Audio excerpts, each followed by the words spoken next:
কোন মানুষ যদি আল্লাহ তাআলা ছাড়া দুনিয়ার কোন মাখলুককে, দুনিয়ার কোন কবরকে, কোন মাজারকে কোন মানুষ যদি সেজদা করে, সাথে সাথে তার ঈমান ধ্বংস হয়ে যাবে।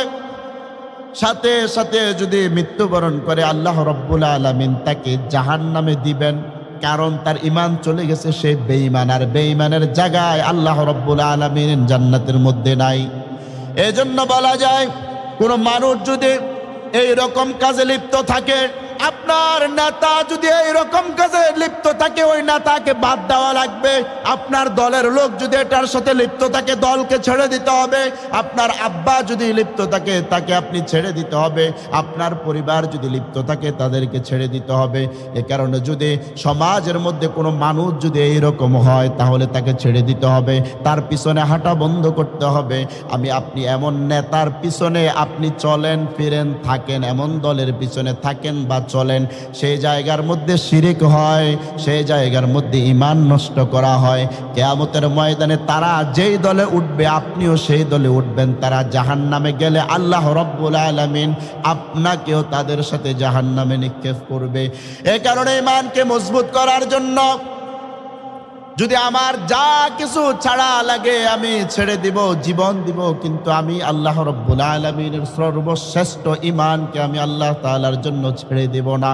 এ কারণে ঈমানকে বাঁচানোর জন্য জীবন দিব, কিন্তু আমি ঈমান দেব না।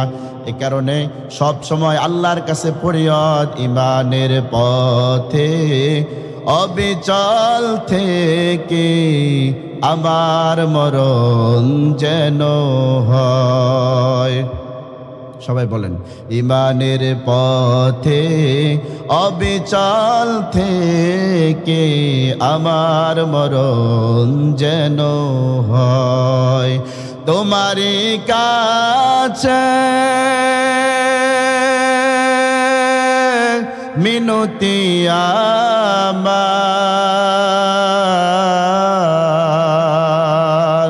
মোহামহিম দয়াময়,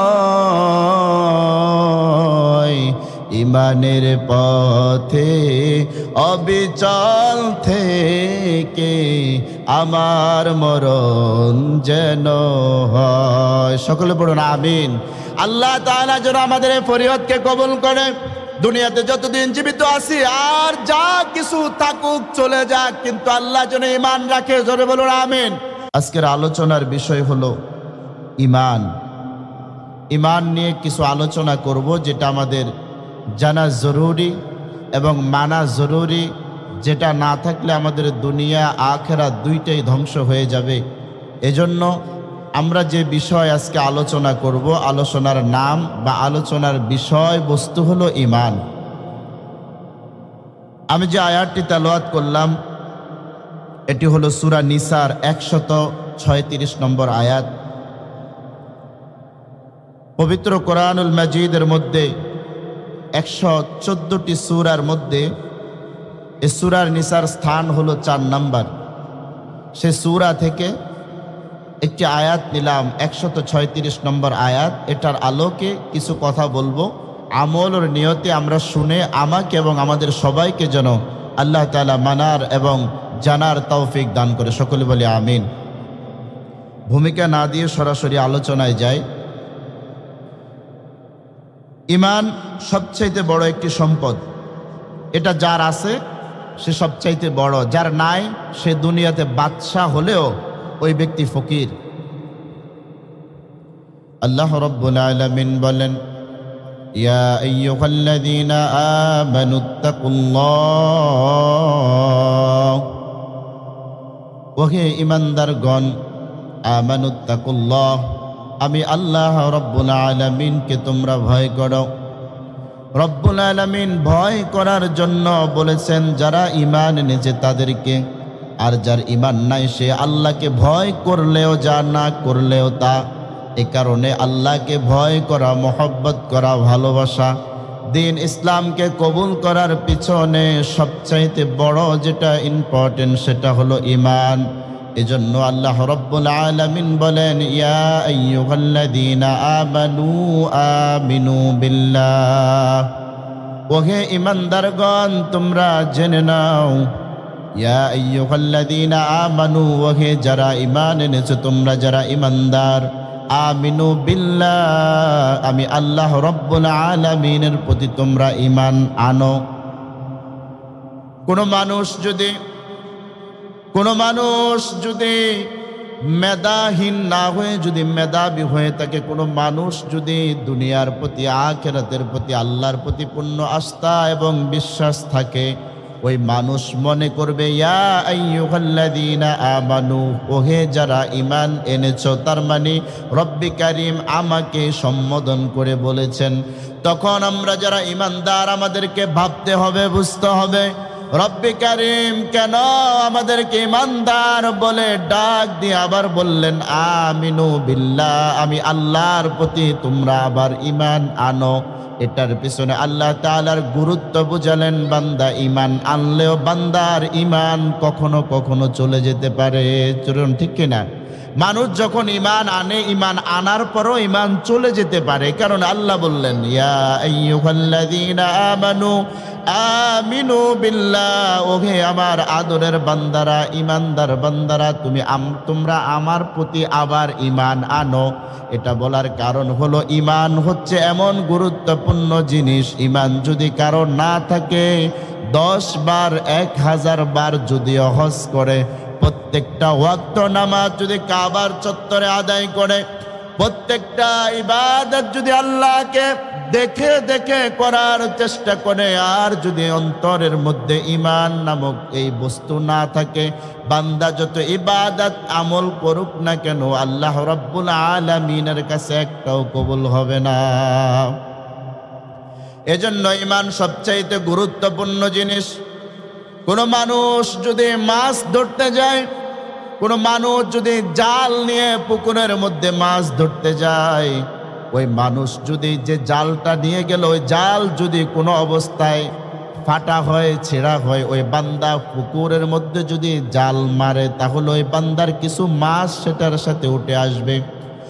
আর যদি বান্দা যে জাল দিয়ে মাছ ধরল, ওই জাল ফাড়া ছিঁড়া যত কিছু হোক না কেন, মাছ জমিনের মধ্যে উঠলো, ওই বান্দা যে জিনিসের মধ্যে মাছটাকে রাখলো, যেটাকে ডুলা বলা হয়, ওটার যদি তলা বা নিচ যদি না থাকে, বান্দা যতই মাছ ধরুক না কেন ওটার মধ্যে রাখবে, সকাল থেকে বিকাল পর্যন্ত মাছ থাকবে না।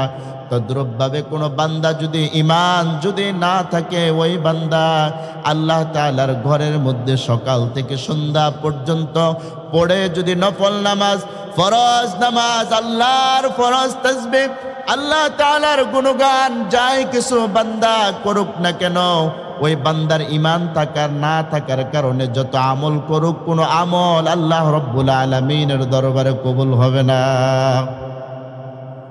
আমরা ইসলাম পেয়েছি আমাদের বাবার থেকে, দাদার থেকে, আমাদের বংশের থেকে, পরম্পরায় আমরা ইসলাম পেয়েছি। ঈমান কেমন জিনিস আমরা জানি না, ঈমানের গুরুত্ব আমরা বুঝি না। এই কারণে কখনো কখনো আমাদের এই পবিত্র বস্তু, পবিত্র জিনিস ঈমান চলে যাওয়ার আগে আমাদেরকে আজকে থেকে সতর্ক হতে হবে। আল্লাহ রাব্বুল আলামিন যেন আমাদেরকে দুনিয়াতে থাকা অবস্থায় এবং কবরে নেওয়া অবস্থায় পর্যন্ত ঈমান নিয়ে যেন মৃত্যু দেয়। জোরে বলুন আমিন। আল্লাহ রাব্বুল আলামিন বলেন ইয়া আইয়ুহাল্লাযীনা আমানু আমিনু বিল্লাহ, ওহে যারা ঈমান এনেছো, ঈমানদার, তোমাদেরকে আমি রব্বি কারীম বলি আমিনু বিল্লাহ, তোমরা আমি আল্লাহ রাব্বুল আলামিনের উপরে তোমরা ঈমান আনো। এটা এমন এক গুরুত্বপূর্ণ জিনিস, এটা যদি কারো না থাকে, ওই ব্যক্তি আমল করবে কোনো লাভ হবে না। সরাসরি রাসূলের পিছনে যদি ওই ব্যক্তি নামাজ আদায় করে জান্নাত পাবে না। ওই ব্যক্তি যদি রাসূলকে আদর করে, কোলেও নেয়, রাসূলকে যদি কাফেরের হাত থেকে রক্ষা করে, আর যদি ঈমান না আনে, ওই বান্দা যাই করুক না কেন, রাসূলের সাথে একসাথে বসে খানা খাইলো, রাসূলকে কোলে পিঠে নিল, রাসূলকে বিভিন্ন প্রকার কাফেরের অত্যাচার থেকে হেফাজত যিনি করলেন, রাসূলের চাচা কত কষ্ট করলেন রাসূলের জন্য, কিন্তু ঈমান না থাকার কারণে রাসূলকে মুহাব্বত করেছে, ঈমান ছিল না। আল্লাহ রাব্বুল আলামিন আলামিনের জান্নাত ওই ব্যক্তি পাবে না। এ কারণে আমরা যারা ঈমান এনেছি আমাদেরকে সতর্ক হতে হবে, ঈমান চলে যাওয়ার আগে মানতে হবে আল্লাহ তাআলার দেওয়া এই বড় নিয়ামত যেন আমাদের থেকে চলে না যায়। এজন্য ঈমানের ব্যাপারে সর্বশ্রেষ্ঠভাবে সিকিউরিটি অবস্থানে থাকতে হবে, আমার আপনার ঈমান যেন কোনো অবস্থায় নষ্ট না হতে পারে।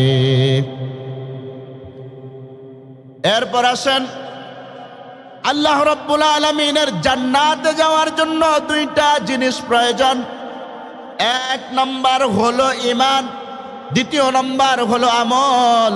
কোনো ব্যক্তি যদি ঈমান আনার পর আমল করে আল্লাহ জান্নাত দিবে, কোনো ব্যক্তি আমল করার পর ঈমান আনলো ওই ব্যক্তিকেও আল্লাহ জান্নাত দিবে। কিন্তু কোনো ব্যক্তি ঈমান আনলো না, আমল করলো, ঈমান নাই আমল করলো, আল্লাহ রাব্বুল আলামিনের ওই ব্যক্তিকে আল্লাহ তাআলা জান্নাত দিবে না। আমি আরো সহজ করে বলি, জান্নাতে যাওয়ার জন্য দুইটা জিনিস প্রয়োজন। এক হলো ঈমান, দুই নাম্বার হলো আমল। কোনো ব্যক্তির যদি আমল থাকে, ঈমান যদি না থাকে, ওই ব্যক্তি জান্নাতে যেতে পারবে না। আর যদি কোনো ব্যক্তির ঈমান আছে কোনো রকম দুর্বল, আমলও আছে দুর্বল, রাসূল বলেন মান ক্বালা লা ইলাহা ইল্লাল্লাহ দাখালাল জান্নাহ। কোনো ব্যক্তি যদি আল্লাহর প্রতি ঈমান আনে, আল্লাহ রাব্বুল আলামিন ওই ব্যক্তিকে এক সময় হলো জান্নাতে প্রবেশ করাবেন। সুবহানাল্লাহ। এজন্য ঈমান আনা দরকার, আমল করার আগে ঈমান দরকার, ঈমান আনা দরকার, ঈমান মানা দরকার, সতর্ক থাকা দরকার। ঈমান আনলে আল্লাহ রাব্বুল আলামিন জান্নাত দিবেন। আমল করার যদি করতে না পারে, ঈমানের কারণেও আল্লাহ জান্নাত দিয়ে দিবেন। রাসূল আকরাম সাল্লাল্লাহু আলাইহি ওয়াসাল্লামের একজন ভক্ত রাসূলকে ভালোবাসতেন, ইসলামকে ভালোবাসতেন, কিন্তু ঈমান তিনি আনেন নাই, ইসলাম ধর্ম গ্রহণ করে নাই। মদিনার মধ্যে থাকা অবস্থায় তিনি বাড়িতে আসলেন, জিজ্ঞাসা করলেন আমার অমুক ভাই কই, আমার বাবা কই, আমার চাচাতো ভাই কই? বলল যে উহুদের ময়দানে গেল। আমার অমুক ভাই কই? বলল উহুদের ময়দানে গেল। আমার চাচাতো ভাই কই? বলল উহুদের ময়দানে যুদ্ধ করার জন্য গিয়েছে। তখন ওই আল্লাহর বান্দা ওই জায়গার মধ্যে উঠোনের মধ্যে দাঁড়িয়ে চিন্তা করলো, যতটুকু দেখলাম বাড়ির মধ্যে শুধুমাত্র শিশু এবং মহিলারা আছে, কোনো পুরুষ বলতে কেউ নাই। আমি তো শিশুও না, মহিলাও না, আমি কেন বাড়ির মধ্যে থাকবে? কথা বলে উহুদের ময়দানের দিকে রওনা দিলেন। উহুদের ময়দানের দিকে যাওয়ার পর মুসলিমদের তাঁবুর দিকে গেলেন। যুদ্ধ আরম্ভ হয়ে গেল। ওই যুবক তরবারি হাতে নিলেন, মুসলমানদের কাতারের ভিতরে ঢুকলেন, মুসলমানদের পক্ষে কাফেরের বিপক্ষে সেই যুদ্ধ করলেন। যুদ্ধ করতে করতে দারুণভাবে আহত হলেন। যুদ্ধ শেষ হয়ে গেল। আল্লাহর ওই বান্দাকে, ওই যুবককে বাড়িতে নিয়ে আসলেন। বাড়িতে নিয়ে আসার পর ওই বান্দাকে ঘরের মধ্যে শোয়া রাখলেন। দারুণভাবে সে আহত হলো, কিছুক্ষণের মধ্যে হয়তো বা মারা যাবে। তার বোন তার পাশে বসে আছে। তখন আল্লাহর নবীর একজন সাহাবী তার বোনকে জিজ্ঞাসা করলেন, হে বোন, তোমার ভাই ইসলাম ধর্ম গ্রহণ করে নাই। আমরা যতটুকু জানি নবীর হাতে সে ইসলাম গ্রহণ করে নাই, কিন্তু সে উহুদে কেন গেল? উহুদে কেন গিয়েছে কথা জিজ্ঞেস করলো এবং বলল তিনি কি আল্লাহ রসুলের পক্ষে উহুদের ময়দানে গেলেন নাকি কাফেরদের পক্ষে উহুদের ময়দানে গেলেন? এ কথা যখন জিজ্ঞেস করলেন, তার বোন জবাব দেওয়ার আগে ওই যুবক জবাব দিল, নবীর সাহাবী শুনে নাও, আমি আল্লাহ এবং তার রসুলের পক্ষে উহুদের ময়দানে গিয়ে তরবারি ধরে আজকে আমি আহত হয়ে বিছানার মধ্যে শুয়ে আছি। সুবহানাল্লাহ। আল্লাহর ওই বান্দা রসুলের পক্ষে যুদ্ধ করলেন, অসুস্থ হলেন, আহত হলেন, আবার আসলেন, বিছানায় শুইলেন। এ কথা যখন জানালেন, কিছুক্ষণ পর ওই আল্লাহর বান্দা মৃত্যুবরণ করলেন। খবর গেল মুহাম্মদ আরবি সাল্লাল্লাহু আলাইহি ওয়াসাল্লামের দরবারে, ইয়া রাসূলুল্লাহ, আপনার ওমর একজন ভক্ত এবং সাহাবী, উহুদের ময়দানে গেল, কাফেরদের সাথে আমাদের সাথে কাঁধে কাঁধ মিলিয়ে লড়াই করলো। সে দারুণভাবে আহত হলো, কিছুক্ষণ আগে মৃত্যুবরণ করলেন। মুহাম্মদ আরবি সাল্লাল্লাহু আলাইহি ওয়াসাল্লাম সাহাবীদেরকে ডেকে বলেন, ও সাহাবীরা শুনে নাও, আমার এই বান্দা ঈমান এনেছে, যুদ্ধ গিয়েছে, কোনো আমল করার সুযোগ পায় নাই। আমি নবী ঘোষণা দিলাম, আল্লাহর এই যুবককে আল্লাহ রাব্বুল আলামিন জান্নাত হিসাবে কবুল করে নিয়েছেন। সুবহানাল্লাহ। তাহলে বোঝা গেল ঈমান আনলেন, উহুদে গেলেন, শহীদ হলেন, রাসূলের দরবারে খবর গেল, আল্লাহ তাআলার হাবিব জান্নাতের সার্টিফিকেট দিয়ে দিলেন, ওই ব্যক্তি জান্নাতি হয়ে গেল। এখান থেকে প্রমাণ হিসাবে বোঝা যায়, আল্লাহ তাআলার কোনো বান্দা যদি ঈমান আনার পর যদি আমল করার সুযোগ না পায়, শুধুমাত্র ঈমান দিয়েও আল্লাহর জান্নাতে যাওয়া সম্ভব। সুবহানাল্লাহ। আপনি আমল করার সুযোগ পায় নাই। এবার একটা কথা বলেন, কোনো মানুষ ঈমান আনলো সকাল 9টায়, মারা গেল সকাল 11টায়, জোহরের নামাজ সে পড়তে পারে নাই, এমত অবস্থায় যদি মারা যায়, ওই ব্যক্তি জান্নাত পাবে? অবশ্যই পাবে।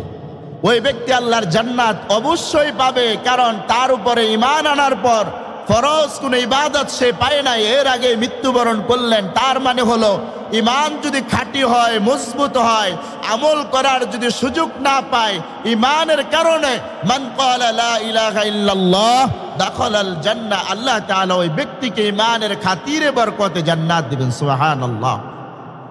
আর যদি সকাল 9টায় ঈমান আনলো, সকাল দুপুর 2টায় সে মারা গেল, তাহলে আল্লাহর কাছে এক ওয়াক্ত নামাজ, জোহরের নামাজের জবাব আল্লাহর কাছে দিতে হবে।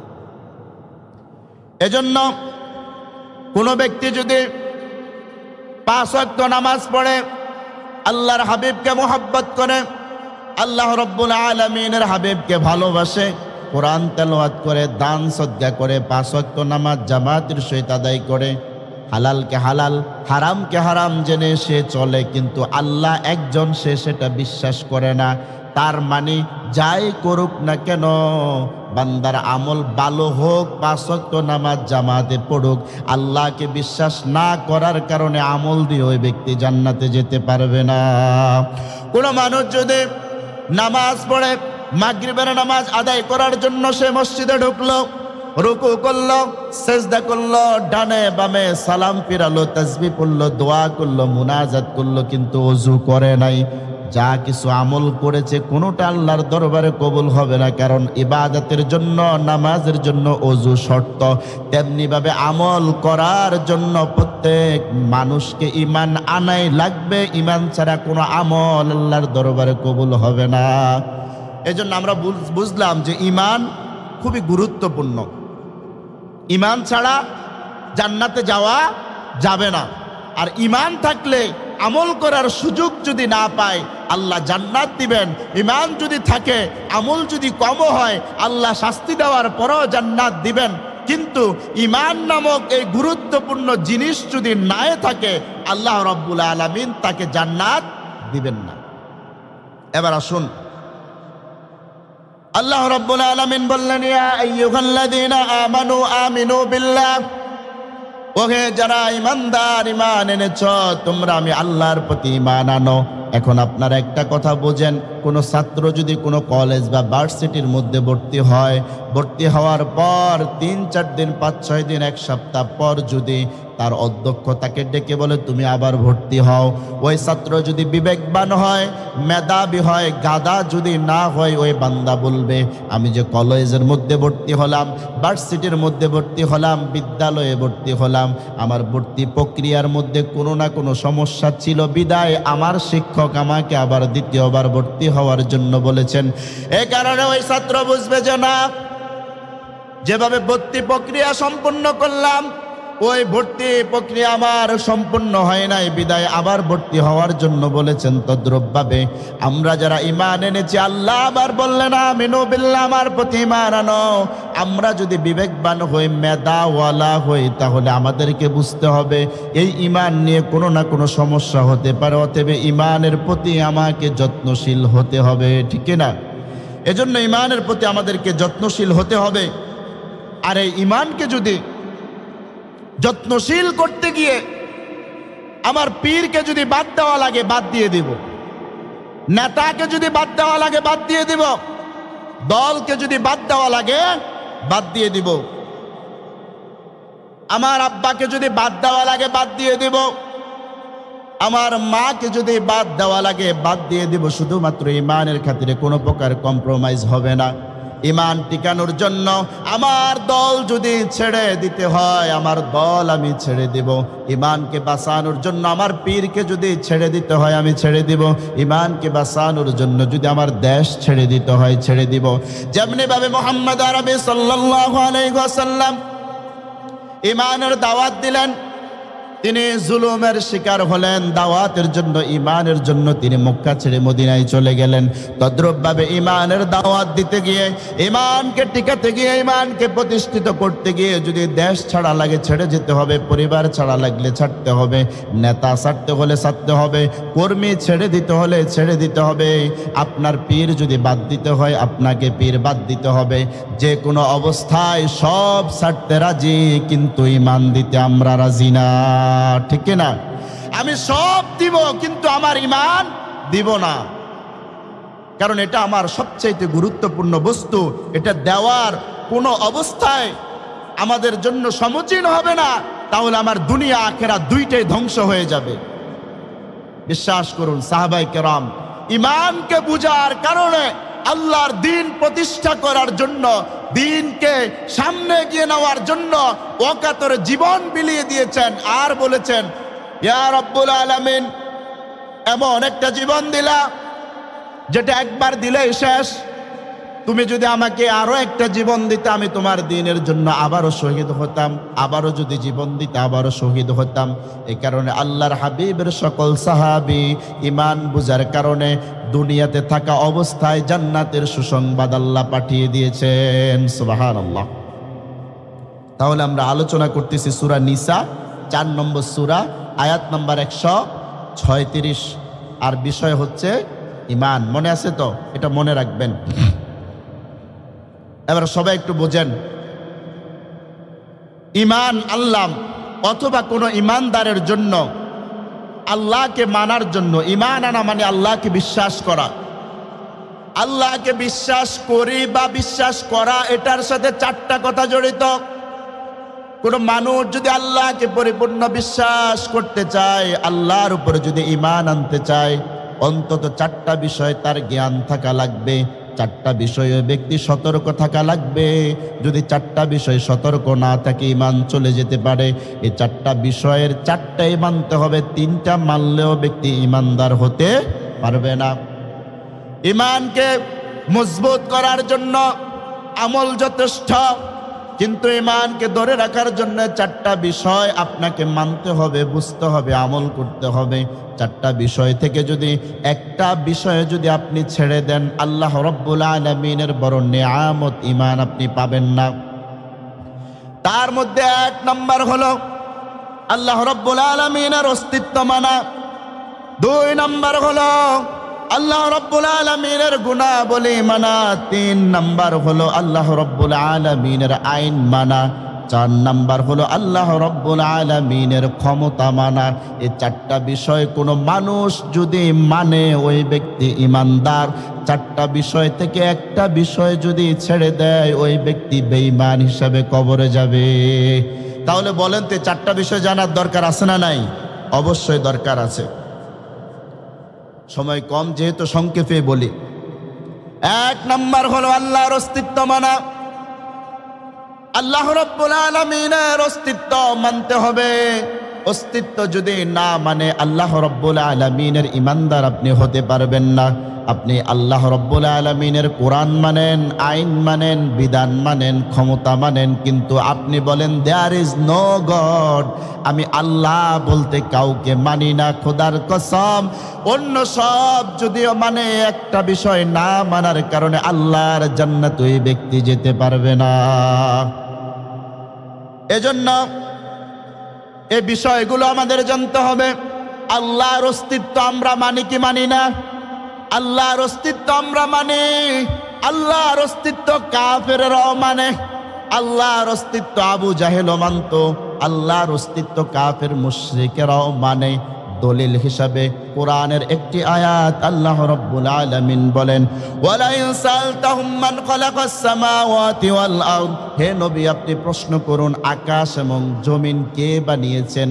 আল্লাহর হাবিবকে আল্লাহ বলতেছে, হে নবী আপনি কাফেরদেরকে জিজ্ঞেস করেন, প্রশ্ন করেন, আপনি তাদের কাছে জানতে চান।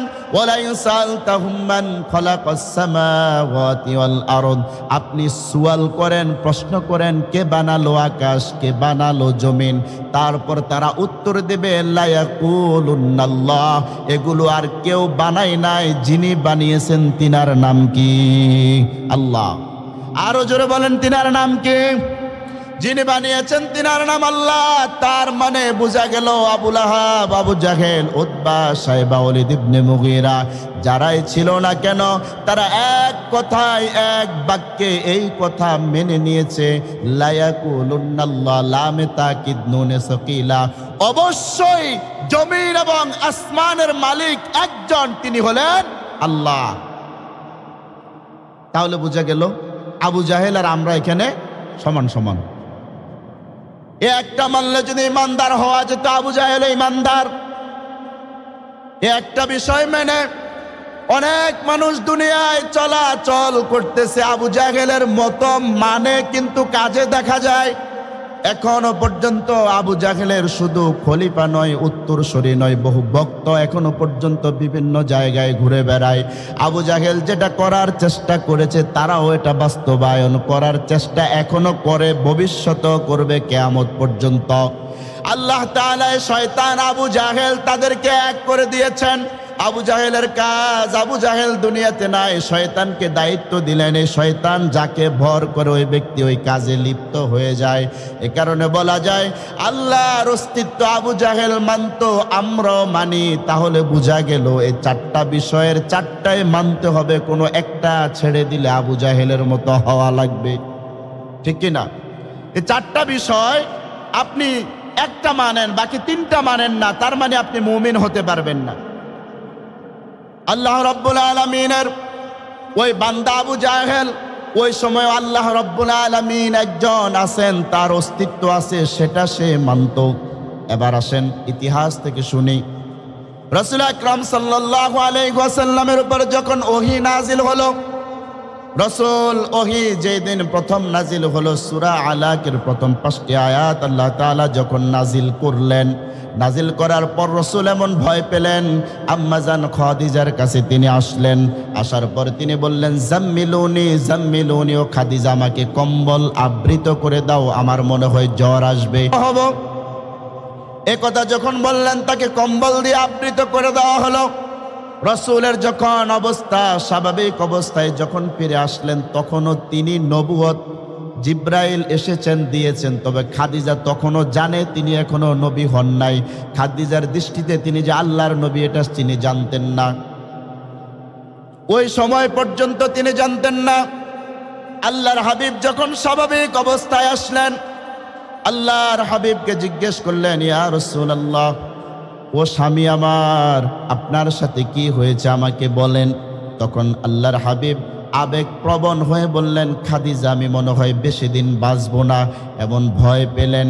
এটার পর খাদিজা রাদিয়াল্লাহু তাআলা আনহা তিনি আল্লাহর হাবিবকে তিনি বললেন, ওগো আমার স্বামী, আপনার ভিতর বাহির আমার জানা, আপনার সাথে একসাথে আমি থাকি, আপনার চরিত্র সম্পর্কে আমি জানি, আমার মন বলে, আমার মন বলে। তখন তিনি বললেন, ওয়াল্লাহি ওয়াল্লাহি লা ইউখযিকাল্লাহু আবাদা, আল্লাহ তাআলার শপথ, সৃষ্টিকর্তার শপথ, আল্লাহ রাব্বুল আলামিন আপনার মতো বান্দাকে বেইজ্জত করবে না। সুবহানাল্লাহ। তখন পর্যন্ত তিনি ইসলামের দাওয়াত পান নাই, কিন্তু তিনি জানে আল্লাহ একজন আছে। তাহলে বোঝা গেল দ্বীনের দাওয়াত দেওয়ার আগেও মক্কাবাসী জানতো আল্লাহ একজন আছে। তখনও তারা জানতেন আল্লাহ একজন আছে, আল্লাহ রাব্বুল আলামিনের নামে একজন আছে। তখনও তারা এটা বিশ্বাস করতেন। আরো একটা দলিল নেন, রাসূলের দাদা তিনি ছিলেন কাবার মুতাওয়াল্লি। কাবার মুতাওয়াল্লি থাকা অবস্থায় বাদশা আব্রাহা যখন কাবাকে ধ্বংস করার জন্য তিনি যখন আসবেন বা আসার জন্য রওনা দিলেন, মক্কাবাসী তার কাছে গিয়ে বললেন যে আপনি কাবার মুতাওয়াল্লি, আর কাবাকে ধ্বংস করার জন্য বাদশা আব্রাহা আসতেছে, আপনার পরিকল্পনা কি? কাউকে কোনো কিছু জিজ্ঞেস করেন নাই, কোনো পরামর্শ করেন নাই। তিনি তখন হাতের লাঠি বা ছড়ে দিয়ে ছাগল বা বকরির জন্য পাতা পাড়তেছে গাছ থেকে, তিনার কোনো টেনশন নাই। তিনি তখন বললেন আমি কাবার মুতাওয়াল্লি ঠিক আছে, কিন্তু এটা রক্ষা করার দায়িত্ব আমার না, এটার মালিক যে আল্লাহ, সে আল্লাহ এই কাবাকে রক্ষা করবে। সুবহানাল্লাহ। তখনও কিন্তু রাসূল সাল্লাল্লাহু আলাইহি ওয়াসাল্লাম দুনিয়ায় আসে নাই। রাসূলের জন্মের 40 দিন আগে ঘটনা। তার মানে বোঝা গেল মুহাম্মদ আরবি সাল্লাল্লাহু আলাইহি ওয়াসাল্লাম দুনিয়ায় আসার আগেও মক্কাবাসী জানতো আল্লাহর অস্তিত্ব আছে, আল্লাহ নামের একজন আছে। সুবহানাল্লাহ। তাহলে বোঝা গেল এই অস্তিত্ব মানার ক্ষেত্রে আমাদের মধ্যে, কাফেরদের মধ্যে, আবু জাহেলের মধ্যে কোনো পার্থক্য নাই। এবার বলেন পার্থক্য হওয়া দরকার কিনা? অবশ্যই পার্থক্য হওয়া দরকার। যদি পার্থক্য না হয়, আবু জাহেলের যে গুণ আমাদেরও সেই গুণ, তাহলে আমাদেরকে অবশ্যই পার্থক্য হতে হবে। এরপর দ্বিতীয় নম্বর আসেন। দ্বিতীয় নম্বর হলো আল্লাহ রাব্বুল আলামিনের গুণাবলী মানা। আল্লাহ রাব্বুল আলামিনের সুন্দর সুন্দর নাম আছে, সুন্দর গুণ আছে। আমরা বলি আসমান সুন্দর, জমিন সুন্দর, দুনিয়া সুন্দর, মানুষ সুন্দর, সুন্দরে সুন্দরে পাল্লা, জানি না কত সুন্দর তুমি আল্লাহ, জানি না কত সুন্দর তুমি আল্লাহ। আসমান সুন্দর, জমিন সুন্দর, দুনিয়া সুন্দর, মানুষ সুন্দর, সুন্দরে সুন্দরে পাল্লা, জানি না কত সুন্দর তুমি আল্লাহ, জানি না কত সুন্দর তুমি আল্লাহ। তার মানে আমার আপনার রব সুন্দর। তার সৃষ্টি যদি এত সুন্দর হয়ে থাকে, না জানি তিনি মালিক কত সুন্দর। আমার রবের গুণাবলী আছে, যদি আমার রবের গুণাবলী না থাকতো, যেই রবের গুণাবলী নাই ওনাকে রব হিসাবে মানার কোনো দরকার নাই।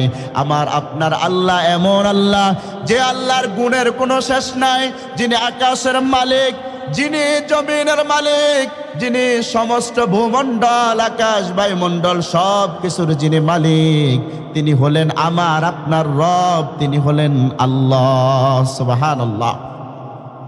আল্লাহ রাব্বুল আলামিনের গুণাবলী মানতে হবে। গুণাবলী যদি কোনো মানুষ না মানে, ওই মানুষ আল্লাহ রাব্বুল আলামিনের খাঁটি ইমানদার বান্দা হিসাবে আল্লাহর কাছে বিবেচিত হবে না। এজন্য আল্লাহ রাব্বুল আলামিন বলেন ওয়ালিল্লাহিল আসমাউল হুসনা ফাদউহু বিহা। ও বান্দা, আমার সুন্দর সুন্দর নাম আছে, ওই নামগুলো দিয়ে তোমরা আমাকে ডাকো। আল্লাহ রাব্বুল আলামিনের নাম হলো রাজ্জাক। দুনিয়ার জমিনে তিনি রিজিক দাতা। এখন কোনো মানুষ যদি মনে করে রিজিক দেওয়ার মালিক হলো মা দুর্গা, কোনো মানুষ যদি মনে করে রিজিক দেওয়ার মালিক অমুক দেবতা, কোনো মানুষ যদি বলে রিজিক দেওয়ার মালিক মা কালী, কোনো মানুষ যদি আল্লাহ তাআলা ব্যতীত রাজ্জাক নামের গুণ অন্য কারো ব্যক্তি অথবা অন্য কোনো জিনিসের সঙ্গে লাগায়, ওই ব্যক্তি আল্লাহ রাব্বুল আলামিনের ইমানদার হিসাবে বিবেচিত হবে না। আল্লাহ তাআলা মানুষকে সন্তান দান করেন, সন্তান দেওয়ার মালিক একমাত্র আল্লাহ। আর কোনো মানুষ যদি মনে করে সন্তান দেওয়ার মালিক সিলেট, শাহজালাল অথবা শাহফরান, মানুষ এমন বিবেকহীন যার কাছে সন্তান চায় তারা জীবনে বিয়ে করে নাই, যার কাছে সন্তান চায় তারা বিয়ে করে নাই। সন্তান দেওয়ার মালিক হলেন একমাত্র আল্লাহ। কোনো মানুষ যদি আল্লাহ ব্যতীত অন্য কারো কাছে সন্তান চায়, ওই ব্যক্তি চাওয়ার সাথে সাথে আল্লাহ রাব্বুল আলামিনের দেওয়া বড় নিয়ামত ইমানটা বান্দার থেকে দূরে চলে যাবে। বেঈমান হয়ে ওই ব্যক্তি তখন যদি মারা যায় কবরে যাবে। এ কারণে এক নাম্বার আল্লাহর অস্তিত্ব মানা, দ্বিতীয় নাম্বার হলো গুণাবলী মানা। আল্লাহ রাব্বুল আলামিনের গুণ যদি মানুষ না মানে, ওই মানুষ আল্লাহ তাআলার কাছে ইমানদার হিসেবে বিবেচিত হবে না। তিন নাম্বার উদাহরণ হলো, কোনো মানুষ যদি আল্লাহ তাআলা ছাড়া কোনো জায়গায় গিয়ে, কোনো মাজারে, কোনো দরজায়, কোনো দরগায়, কোনো দুর্গায়, কোনো ব্যক্তির সামনে যদি মাথা নত করে সেজদা দেয়, দেওয়ার সাথে সাথে আল্লাহ রব্বুল আলামিনের দেওয়া সে ঈমানটা মুহূর্তের মধ্যে চলে যাবে। বাংলাদেশের বহু জায়গা আছে, আল্লাহর ওলিরা বাংলার জমিনের মধ্যে দ্বীন ইসলামকে নিয়ে আসলেন, দাওয়াত দিলেন। তাদের নামে, তাদের কামে, তাদেরকে পুঁজি করে, তাদের মাজার নির্মাণ করে এখন পর্যন্ত শিরিকের আখড়া সর্বশ্রেষ্ঠ, যেটা আমাদের প্রয়োজন ঈমান নষ্ট করার বড় ফন্দি ফিকির এগুলোর মধ্যে চলে। আল্লাহ যেন ঈমান নিয়ে মৃত্যু বরণ করায়, আমাদেরকে ঈমান নিয়ে যেন কবরে যাওয়ার তৌফিক দান করে।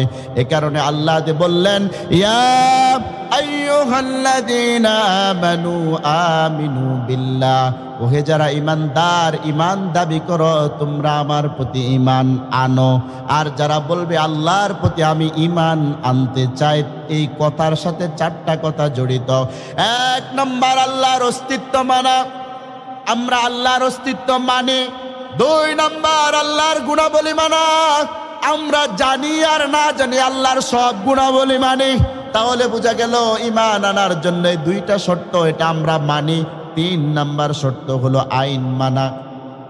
এখন মনে করেন কোনো এলাকায় মানুষ আছে 1000, মনে করেন এরকম অঙ্ক আছে না, যে মনে করি এটার দৈর্ঘ্য এত। একজন বিএসসি তিনি তার শ্বশুর বাড়িতে রওনা দিলেন, রওনা দেওয়ার সময় প্রতিমধ্যে গাং পড়ল, খাল পড়ল, পানি, ঘোড়া নিয়ে তিনি রওনা দিতেছেন, তার স্ত্রী পিছনে তিনি গেলেন, তিনি অঙ্ক করলেন, মনে করি গাঙের পানি এত ফুট, আমার ঘোড়ার পায়ের দৈর্ঘ্য এত ফুট, এভাবে অঙ্ক করলেন। মনে করে অঙ্ক করে দেখলে যে রেজাল্ট মিলে, এ কথা বলে বিসমিল্লাহ বলে ঘোড়া নামায় দিলেন। দেওয়ার পর দেখে যে ঘোড়া নিচে যায়, যত নিচে যায় তত ফলের দিকে তাকায়, আল্লাহ অঙ্ক তো মিলে, কিন্তু ঘোড়া কেন নিচে যায়? তদ্রূপ ভাবে দুনিয়ার জমিনে দল নিয়ে, মত নিয়ে, নেতা নিয়ে, আব্বা নিয়ে, যাই নিয়ে চলেন না কেন, ঘোড়া ডুবে যাবে, বেঈমান হয়ে আপনাকে কবরে যেতে হবে, ঠিক কিনা? যেতে হবে। আর যাই কিছু করেন, মনে করে কাজ করা যাবে না। তো ধরেন কোন এলাকার মধ্যে মানুষ আছে 1000, আল্লাহর অস্তিত্ব মানার ক্ষেত্রে 1000 বরাবর আছে, কিন্তু গুণাবলীর ক্ষেত্রে মনে করেন আরো 500 বাদ হয়ে গেল। এভাবে যখন যেতে থাকবে তখন দেখবেন যে আপনার আব্বাও হয়তো এটার ভিতরে নাই। ঈমানদার হওয়ার জন্য, ঈমানকে রাখার জন্য 4টা বিষয় মানা দরকার। প্রথম 2টা বিষয় আপনি মানেন, 3 নম্বর বিষয়ে গেলে, 4 নম্বর বিষয়ে গেলে হয়তো আপনি নিজেও নাও থাকতে পারেন। কোন ব্যক্তি যদি আজকের এই আলোচনা থেকে বুঝেন আমার ঈমান এনেছি, কিন্তু এই 4টা বিষয়ের অনেক বিষয় জানতাম না, মানতাম না, তাহলে আজকে তওবা করে আজকে আল্লাহ তাআলার কাছে ক্ষমা চাইতে হবে। 3 নম্বর হলো আল্লাহ তাআলার আইন মানা। আমরা কার গোলাম? আল্লাহর গোলাম। আমরা যার গোলাম তিনি বিধান দিবে, কিন্তু আমাদের দেশে উল্টা। আমাদের দেশে হলো যিনি আমাদেরকে সৃষ্টি করলেন তিনার আইন চলে না, আমি সৃষ্টি হলাম, আমার আইনে আমি পরিচালিত হই। এই মোবাইল যিনি তৈরি করলেন তিনি একটা ডায়াগ্রাম, একটা নিয়ম দিয়ে দিলেন, এভাবে এভাবে মোবাইলকে চালাইতে হবে। আপনি যদি মনে করেন না আমাকে মোবাইল দিছে এই পাশে চালানোর জন্য, আমি উল্টা পাশে মোবাইল চালাবো, কখনোই চলবে না। কোনো মানুষ যদি বলে আল্লাহর দেওয়া বিধান আমি মানি না, আল্লাহর দেওয়া বিধান যদি মানে দুর্নীতি করতে পারবো না, আল্লাহর দেওয়া বিধান যদি মানে 2 নম্বরে করতে পারবো না, আল্লাহর দেওয়া বিধান যদি মানে আমি আল্লাহ রব্বুল আলামিনের নিষিদ্ধ কাজ করতে পারবো না, সুবিধা মতে কমানো, সুবিধা মতে কোনো মানুষ যদি বাড়ায়, ওই ব্যক্তি আর যাই করুক না কেন, আল্লাহর আইন যদি না মানে ওই ব্যক্তি কখনোই ঈমানদার হতে পারবে না। আল্লাহ রাব্বুল আলামিন বলেন, আফা গায়রা দীনিল্লাহি ইয়াবগুন ওয়া লাহু আসলামা মা ফিস সামাওয়াতি ওয়াল আরদি তাওআন ওয়া কারহা ওয়া ইলাইহি ইরজাউন। আমি আল্লাহ তোমাকে চক্ষু দিলাম, হাত দিলাম, পা দিলাম, মাথা দিলাম, এই দুনিয়া সুন্দরভাবে সৃষ্টি করলাম, তোমাকেও আমি বানাইলাম, আর তুমি তোমার জীবন পরিচালনা করার জন্য নিজের মন মতো একটা আইন বানায়া নিলা। যা করো করো, পরকালে কিন্তু তোমার খবর আছে। এ কারণে এই জিনিস থেকে বাঁচার জন্য, ইমানটাকে শক্তিশালী করার জন্য এই বিধানগুলো মানতে হবে। একমাত্র কেবলমাত্র সৃষ্টি যার আইন তারই মানতে হবে। যদি সিচুয়েশন না থাকে, মনে মনে হলো আল্লাহর বিধানকে মানা লাগবে।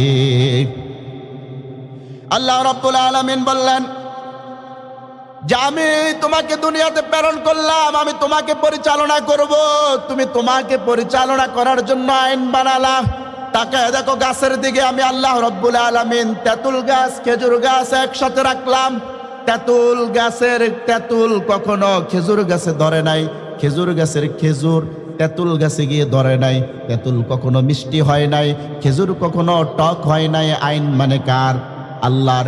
একমাত্র আল্লাহর আইন মানে, তাহলে বোঝা গেল আল্লাহ রাব্বুল আলামিনের দেওয়া সৃষ্টি সব কিছু আল্লাহর আইন মানে।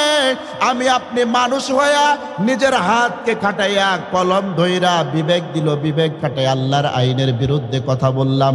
কোন মানুষ যদি এক অবস্থায় গিয়ে যদি আল্লাহর আইনকে ছেড়ে দেয়, বাকিগুলো যদি মানে, আর যাই হয় ওই বান্দা কখনো আল্লাহ রাব্বুল আলামিনের খাঁটি মুমিন ইমানদার হতে পারবে না।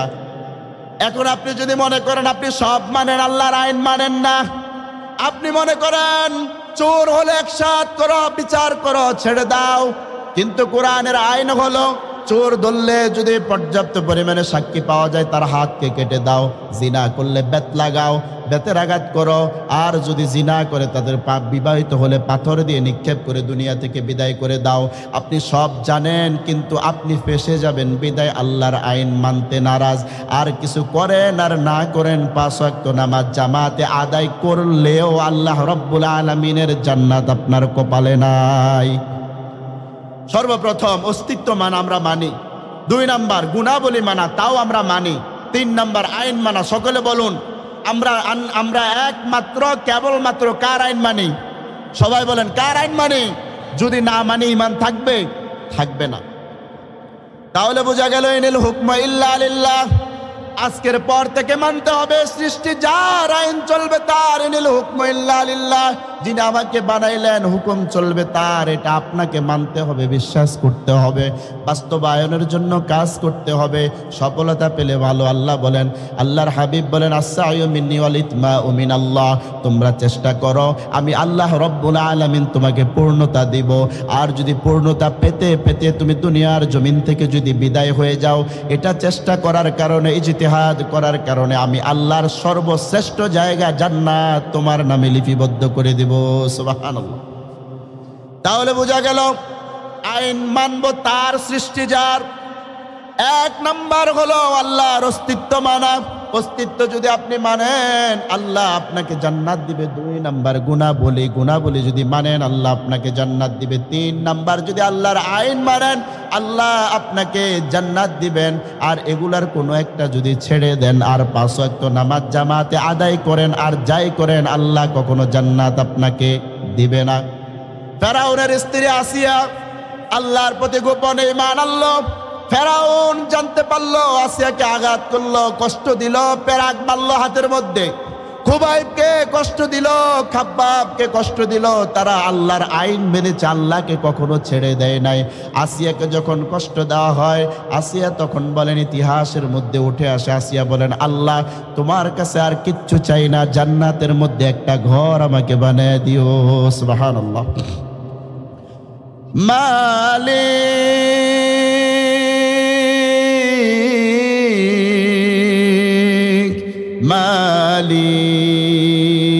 মালিক একটি ঘর বানিয়ে দিও,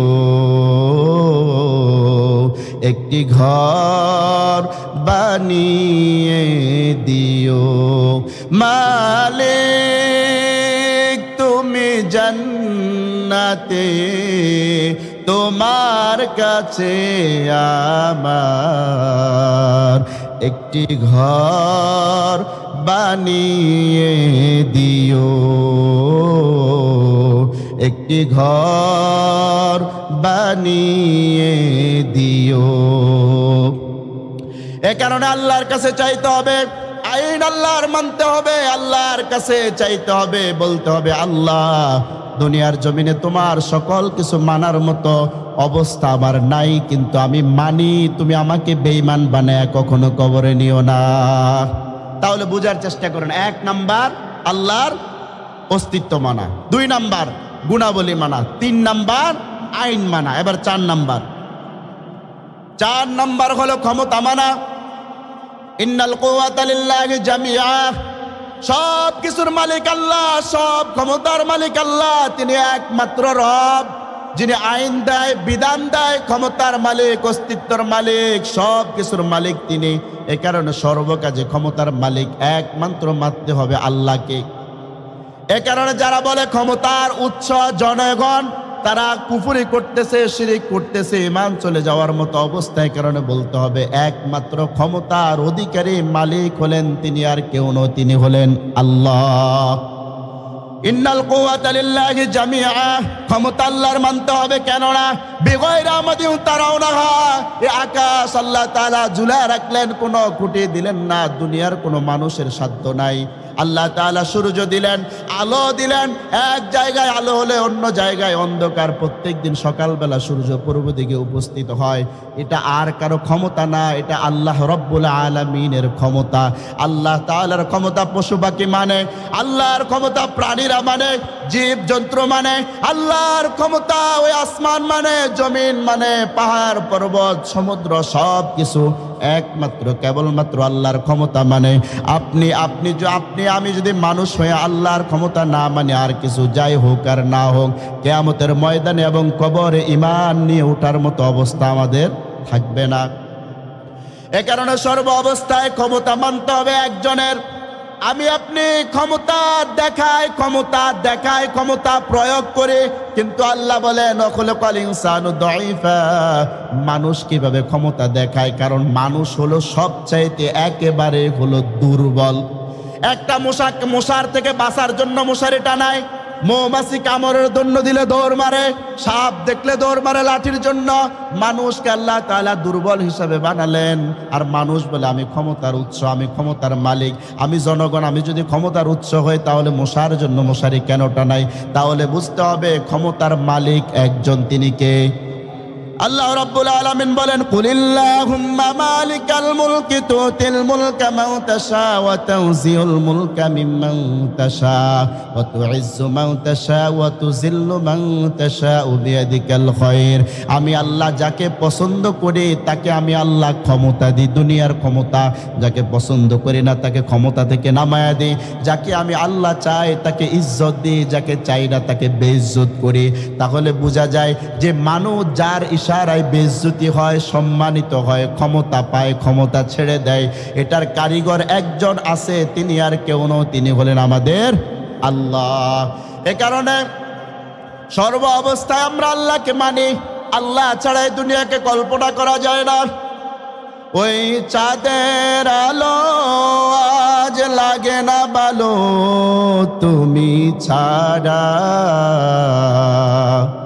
ওই চাঁদের আলো আজ লাগে না ভালো কেন জানি না, তুমি ছাড়াই সুন্দর পৃথিবী মানি না। তাহলে আল্লাহ ছাড়াই সুন্দর পৃথিবী এই কিছু আমরা মানি না। তাহলে বুঝতে হবে একমাত্র ক্ষমতার মালিক একজন, তিনি কে? আল্লাহ রাব্বুল আলামিন আমাদেরকে দুনিয়াতে পাঠাইছেন, আমরা ইবাদত করব একজনের, তিনি কে? যে আল্লাহর ইবাদত আমি করি, আপনি করে, আমরা করি, তাহলে আমরা আল্লাহর কাছে সেজদা দিই, কিন্তু আইন আমারটাই মানি। আল্লাহ বলেন, বান্দা নামাজের সময় আমার আইন মানো, নিজের সময় তোমার আইন মানো। আর কিছু হোক আর না হোক, তোমার পবিত্র বস্তু ঈমান নিয়ে তুমি কবরে যেতে পারবে না। আল্লাহ রাব্বুল আলামিন বলেন, তাবারাকাল্লাযী বিয়াদিহিল মুলকু ওয়া হুয়া আলা কুল্লি শাইইন কাদির। একমাত্র ক্ষমতার মালিক একজন, তিনি হলেন আল্লাহ। তাহলে বোঝা গেল আল্লাহর প্রতি ঈমান যদি আনতে হয়, 1 নাম্বার আল্লাহর অস্তিত্ব মানতে হবে, 2 নাম্বার আল্লাহর গুণাবলী মানতে হবে। দরগায় দুর্গায় কোনো মানুষের কাছে আল্লাহ যেটা পারে সেটার জন্য ধর্ণা দেওয়া যাবে না, কোনো মাজারে গিয়ে সেজদা দেওয়া যাবে না। 3 নাম্বার হলো আল্লাহ তাআলার আইন মানা। জানি আর না জানি, পরিবেশ থাকুক আর না থাকুক, একজনের আইন মানার চেষ্টা করি, তিনি হলেন আল্লাহ। 4 নাম্বার আমার আল্লাহ রব্বুল আলামিনের ক্ষমতা। দুনিয়ার মানুষের ক্ষমতার অভাব নাই, কিন্তু আমার মালিকের ক্ষমতার সমতুল্য এই দুনিয়ার কারো নাই। যদি ক্ষমতা যদি কারো পুঁজি হতো, ফেরাউন এখনো থাকতো। যদি ধনী হওয়া কারো পুঁজি হতো, কারণ এখনো থাকতো। ক্ষমতা দিয়ে যদি জান্নাত পাওয়া যেত, ফেরাউন পেত, আবু জাহেল পেত, আবু লাহাব পেত, সবাই নমরুদ পেত, হামান পেত, কারুন পেত। ক্ষমতা দিয়ে সম্পদ দিয়ে তারা জান্নাত পেত। কিন্তু আমার আল্লাহ রাব্বুল আলামিন বলে, বান্দা তোর কাছে আর কিছু চাই না, 5 ওয়াক্ত নামাজে আমি আল্লাহকে সেজদা করো, আমার আল্লাহর আইন তুমি মেনে নাও, আমি আল্লাহর পাওয়ার ক্ষমতা তুমি মেনে নাও, আমি তোমাকে চলার জন্য যে বিধান দিলাম বিধান মেনে নাও, আমি আল্লাহর যে গুণগুলো আছে সেই গুণগুলো তুমি অনায়াসে মেনে নাও। যদি মানতে পারো তাহলে আল্লাহ রব্বুল আলামিনের ঈমানওয়ালা হিসাবে আমাকে আপনাকে আল্লাহ কবুল করবেন। সুবহানাল্লাহ। তাহলে আজকে থেকে নিজের সাথে মিলাবেন। আপনি যদি আল্লাহর আইন মেনে থাকেন আলহামদুলিল্লাহ, অস্তিত্ব মানেন আলহামদুলিল্লাহ, আইন মানেন আলহামদুলিল্লাহ, ক্ষমতা মানেন না নাউজুবিল্লাহ, তার মানে আপনি জাহান্নামে যেতে হবে। 4টার কোনোটা ছাড়া যাবে না। একটাও যদি ছেড়ে দেয় ঈমান থাকবে না। যতই কবরে শোয়ানোর সময় বলা হোক না কেন, বিসমিল্লাহি আলা মিল্লাতি রাসূলিল্লাহ, এটা আপনার ঠোঁটে মুখে হুজুরের মুখে থাকবে, কবরে আপনাকে ননস্টপ ভাবে পীড়া চলবে। এ কারণে এই 4টা বিষয় আমাদেরকে মেনে আমল করতে হবে, তবে আল্লাহর জান্নাত পাওয়া যাবে। আল্লাহ রব্বুল আলামিন যেন আমাদেরকে অনুযায়ী আমল করার মানার তৌফিক দান করে। সকলে বলি আমিন। আরো জোরে বলুন আমিন। আসসালামু আলাইকুম ওয়া রাহমাতুল্লাহি ওয়া বারাকাতুহু।